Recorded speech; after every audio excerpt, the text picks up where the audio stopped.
The Muddy Paki Regional Assembly is an outcome of an investigation that was undertaken by the former Regional Council about greater regional autonomy for Aboriginal people in communities or across regions. We always seen it as the first step in the transition to move from a regional council to new governance arrangements for Western New South Wales for Aboriginal people. And what's important, I think, to note in that is that the major communities have all got a seat at the table. Under an ATSIC model, not every community had their person sitting at the table. The key objectives of the trial were to do things differently and therefore make a difference to Indigenous people. Everyone agrees that we have failed in the past at having effective policies and programs in place for Indigenous people and communities. So the key thing was to do things differently and to make a difference. The main way we were going to do it was through shared responsibility and through shared responsibility agreements. The COAG trial has an interesting structure, and it's one that's been put together to support implementation from the local level. So from the very outset, whilst DET and DEST are the lead agencies in the field, we've tried to work very closely with the Muddy Paki assemblies. The Assembly draws its membership from each of the participating communities. Each community has a community working party structure. The communities either nominate their chairperson or an alternative member from their community working party to represent their community's interests at the Regional Assembly. We have within the region four team members we've called the Action Team, and they've been working to support each of the communities to develop the plans and to negotiate the arrangements around how government at both state and federal level will interact with each of their communities. We talk to the Working Party members about what those priorities mean and about the best way of government agencies responding to meet the identified needs within the Community Action Plan. We also provide support in terms of governance arrangements and also in ensuring that government agencies are engaged with the Working Party. So that's anything from making a phone call, providing information and support, or ensuring that government agencies are attending Working Party meetings. We've been working with the community working parties as well as the Muddy Paki Regional Assembly to work on governance, to strengthen governance across the Muddy Paki region. So we've had a huge role in supporting the communities do that.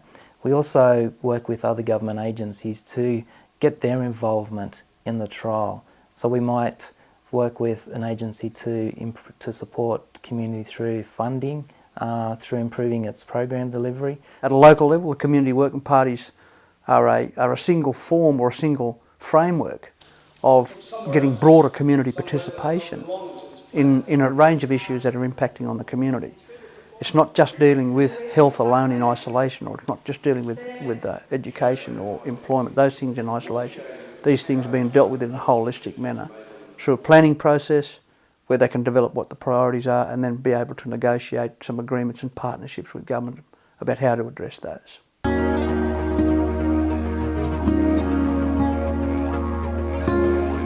What we've said to the community is that you own this process. It is your structure. So you decide what the composition is. You've got to decide what's going to be best suited for your community. It can be a composition of individuals, like a board of expertise. It could be made up of all the corporations and services in the community. It could be made up of different groups. It could be a combination of all. As long as the community is satisfied that the interests of the community are being represented at the local level, and it's their decision. It's not imposed on them. So they've got a responsibility to ensure that they continue to support and participate in the Working Party and to keep it transparent. The Community Working Party is made up of sections of our community. We have West Biwarna, Barwon 4, Billabong, Newtown and the town. We have elders coming to our meeting, and we try to get youth to come along and have an input into the community. It's made of community members.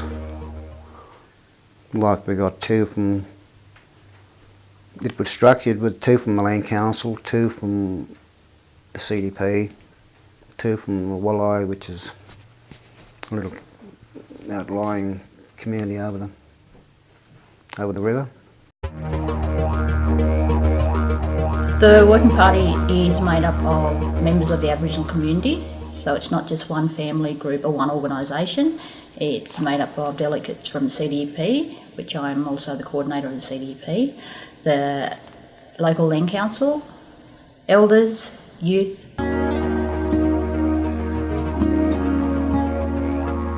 The Regional Assembly works on a number of issues across the region. Obviously, one of their main points is governance, so they work to support the governance arrangements in the Muddy Pike region. They also work with a number of agencies looking at various programs and initiatives to support the region. Under the COAG trial, we've worked with them on a number of projects, one being the Muddy Pike Partnership Project, which provides community facilitators to the 16 community working parties to help them implement their community action plans, as well as build partnerships with local businesses and local government. My role is to facilitate for the community the initiatives that they see as important to them. So being that interface between government and the community to ensure that those initiatives become a reality. Bearing in mind that community working parties are voluntary organisations, and the members on those organisations already have busy lives. It needs someone to have that coordination role, to pull the different agencies together. What we find, it's not often a single agency response, it's multiple agency response for most initiatives. My role as the facilitator is to work closely with the community working parties of Lightning Ridge and Gaduga, obviously the Shire councils of both communities, and the business and organisation community of both towns, and to basically implement the strategic plans or the community action plans that have been developed over the past 3 years. I'm the community facilitator for both Gabagambone and Canberra. My role is to work with the community working parties, local government, business, and also general community members as a whole. And my role virtually is to bring all these groups together and work together to benefit our communities and make our communities stronger and more viable.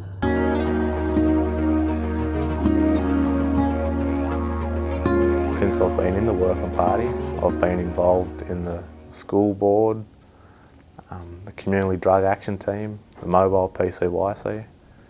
So some of the skills that I've learnt, especially from the governance workshops and TAFE training, and I've even been to a couple of regional assemblies. Things you can pick up off people like Sam Jeffries and Mark DeWeerd is invaluable. We wanted to, create an opportunity for someone to provide professional services to a degree to the community working parties. Get their minutes done properly, get newsletters out, talk about what happened at this meeting, what's on the agenda for the next meeting, do letter drops, or start to get the community fully informed about all this business that was going on, particularly as the trial was commencing.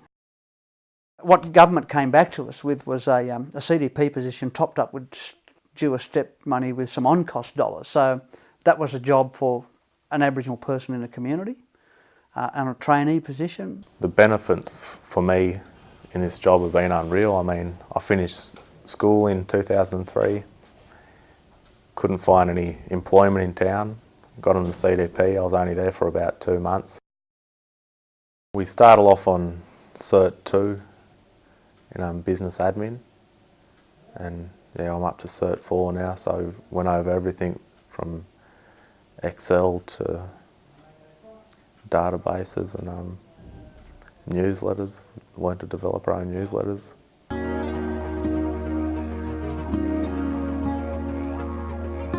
Community working parties have been working for the last 3 years. They've developed an action plan across the communities, and each plan is quite unique and reflects their individual needs and their beliefs around their families, their health and their housing and their environments. For these priorities, most of them were clustered under themes, so you've got things like education, employment, training, young people, culture, heritage, law and justice, health. So the community action plans, you can pick up a community action plan and get a sense of what the community is saying about their, the community as a whole, but also the needs, the current needs, but also where the community wants to be in the future. We are at the point where we are asked to prioritise 3 of those priorities in the region, and we will take them back at a community level and work with the Community Working Party and the department, Education Department, Employment, to address those priorities as the Community Working Party identifies them. How fantastically supported the school is by the Community Working Party, how much I actually enjoy being part of the party. As a principal, I'm obviously on the Working Party committee as a representative of the Department of Education. I represent the department and the school at the Working Party. It's my job as principal to inform the Community Working Party about what the school's about, where it's going, what our priorities are, what difficulties we're encountering, what sort of problems we're encountering, and obviously then work with the Community Working Party to identify solutions. I guess fundamental to all of this is, in terms of education, a view that unless the community is involved, you're going to go nowhere. So the Community Working Party, from my perspective, provides an ideal opportunity for the school and the community to really do some coordination and some direction setting, if you like, for our school, for our kids. Straighten his legs. Straight forward again. We had a Brewarrina community circus, which basically engaged every kid in the town. Fantastically talented people, I'm talking about the kids, who not only showed the respect to each other, they were able to collaborate, coordinate, support each other. All the sorts of skills you'd like to see in a school environment were being demonstrated here. So those kids who were enjoying success in the circus outside the school were actually going to have an avenue within the school to achieve success if they weren't achieving it elsewhere. Today's meeting we're talking about the survey, community survey for their input so we can develop our new SRA plan. These questions, you can't just answer yes or no. Culture is about their identity. We have now set up other portfolio groups from the Bourke Aboriginal Community Working Party, and the Bourke Aboriginal Sub-Education Committee is one of those portfolio groups, and we've started September last year.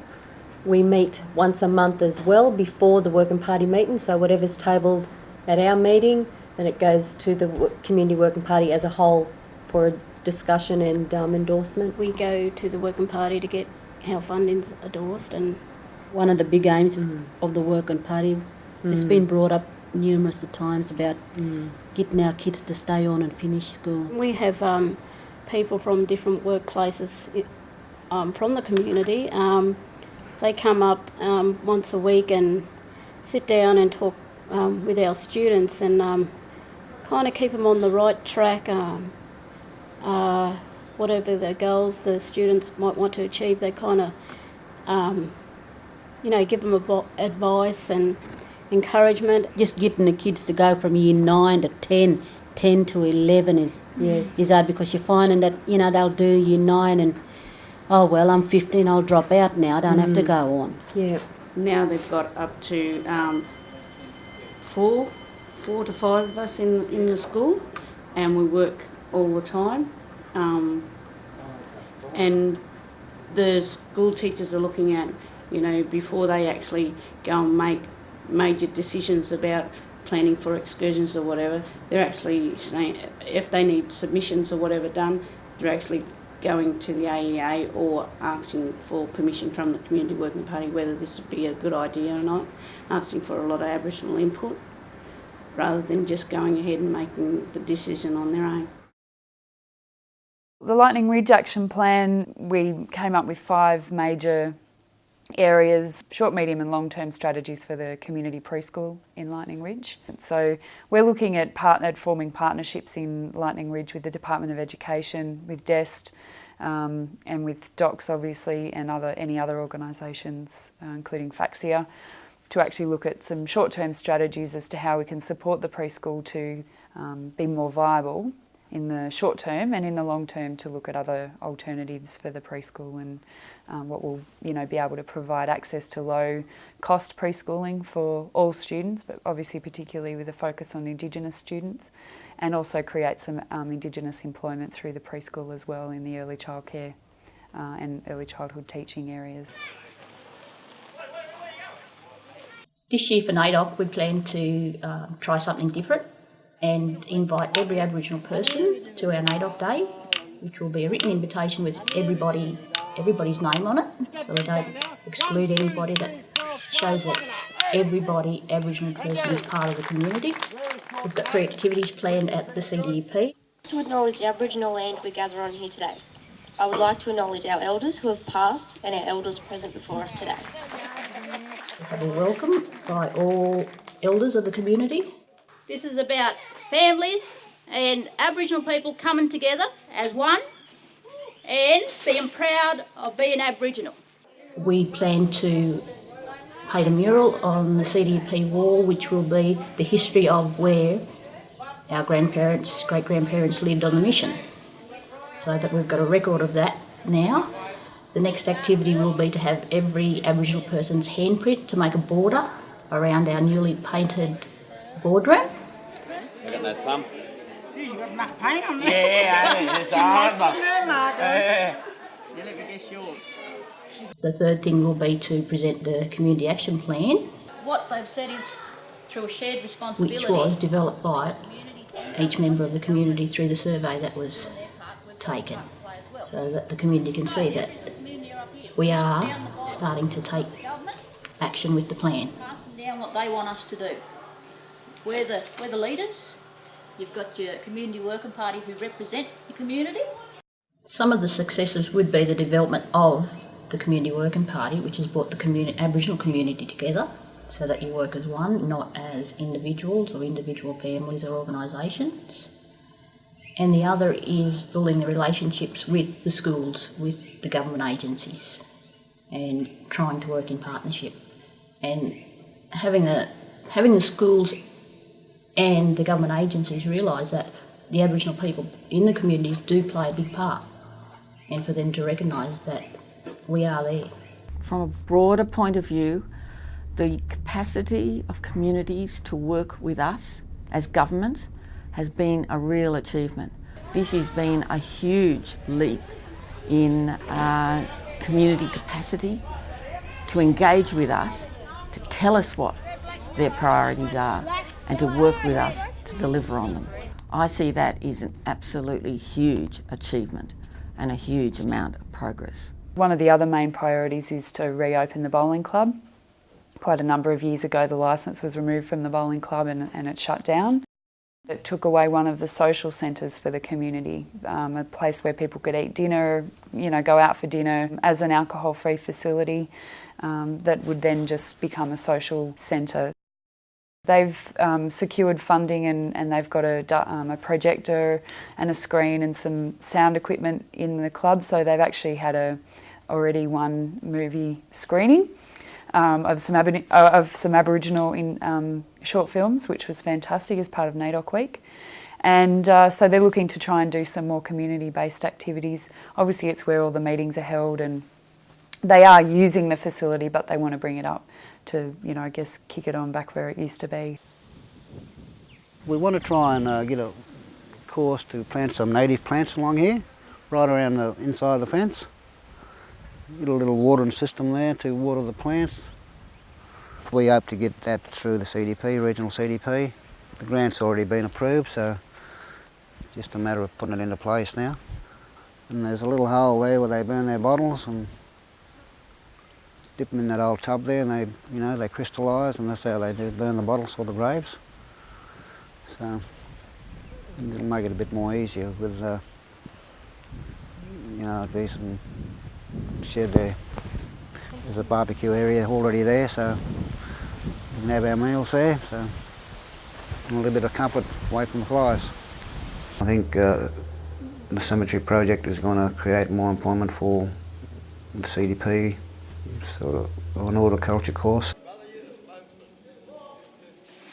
One of the things we really pushed for was the air conditionings, yeah.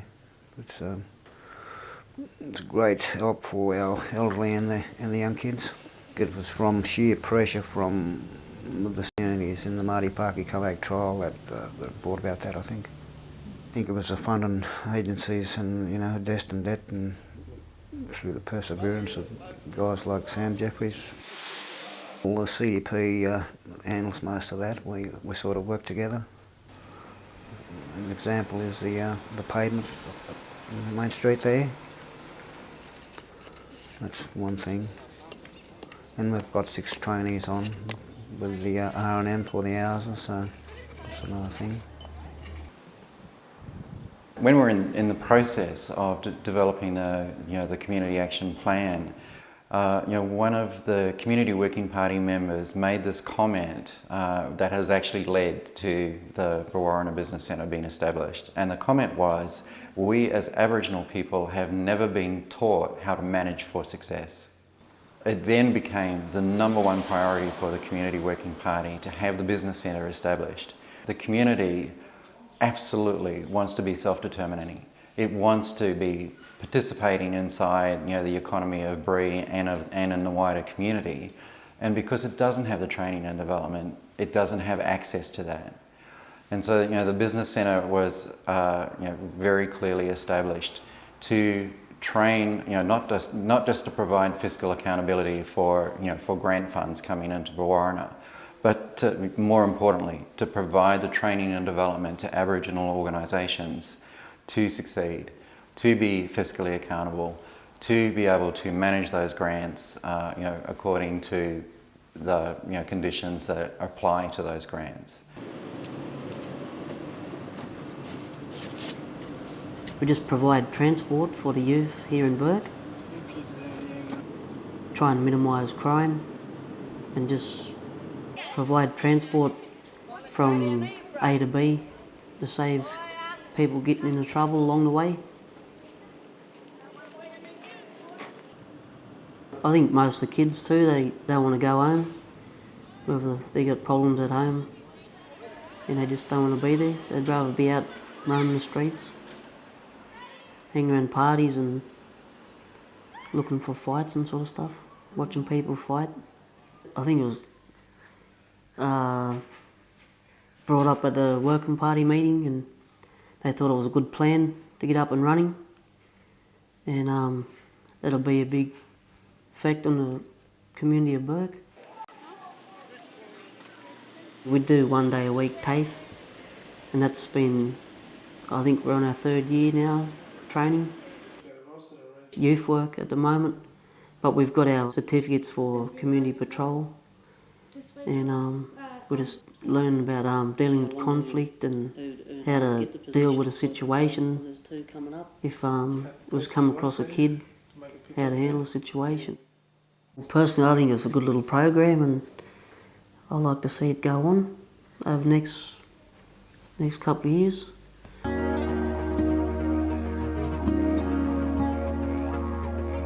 The trials produced this highly energised group of people who are really dedicated to this process, and that's what you're seeing, great heart right across the region now, with people thinking we can do this, it is possible. And the Aboriginal-led conference that was held in Dubbo recently, 300 Aboriginal people, and to see the partnerships between the Aboriginal and non-Aboriginal people growing, and the collegiality, and that people are becoming more comfortable with working together.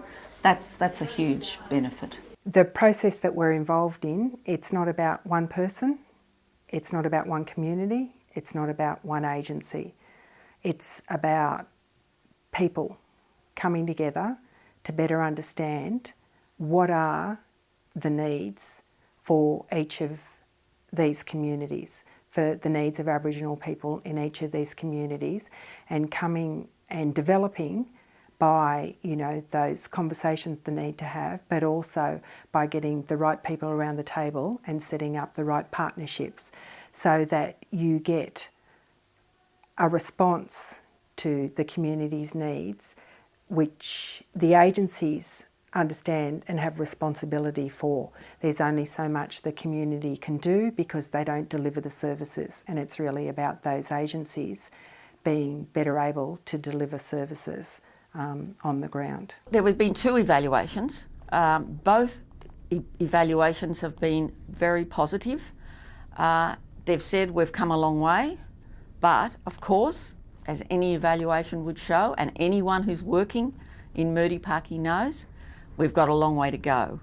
We've had some bumpy rides, we'll have more bumpy rides, but we've really come a long way. And that is the key, one of the key findings of the evaluation. You're going to cut the Community working parties will always be there as long as the communities feel that they have a role to play. I just think that the trial has been a huge opportunity for the people of the Murdi Parky region to take forward something that they've aspired to for some time, which is around having some input into the sorts of programs and the sorts of things that take place in their communities. This has given the Aboriginal people an opportunity to have some control over their destiny, and hopefully this will continue on for some time beyond the COAG trial, and that agencies will understand that for them to be able to deliver their programs successfully, for them to be able to work in these communities, that they need the Aboriginal people sitting by them, and they need the input from the Aboriginal people to ensure that there is success in these communities. What I would really like to see is them doing us, the Australian government, out of a job. I want them to have robust, strong communities. I want the students to stay at school. I want them to go on to do higher education or go to TAFE. I want to see domestic violence reduced. I want to see crime levels come down. I want strong communities there. I suppose overall what I want to see is the people of Murdi Parky, that they can see the same opportunities as people who live in other parts of Australia, what they can see and what they have. I want them to see a happy, confident future, not a limited one. One of the benefits from that, from our perspective, is that we'll never be abolished in the federal parliament or the state parliament, and we'll never have an administrator appointed to us to oversight our direction or our operations. Our governance will succeed on the participation of Aboriginal people. So we have a social responsibility to our communities and to nobody else, but to Aboriginal people of Western New South Wales. The composition of the community working parties, putting those together, actually brought a lot of people together around the table who wouldn't have spoke to one another personally for a number of years. And they probably still don't, but at least they can participate on behalf of their community and put those differences aside now through the structure of the Community Working Party. And I think the way that people have actually warmed to the structure of the Community Working Party, even though it doesn't have any money, it doesn't have any cars, it doesn't have any, it's just a forum. And people feel so confident and relaxed about coming there and having a say about what are the, these things are really major concerns for their community, and are getting some response to it. They were there when ATSIC fell over. They provide the cornerstone to the regional assembly. Without them, we don't have a regional assembly. So it's they are the magic tool, I think, in this whole governance arrangement. The community Working Party.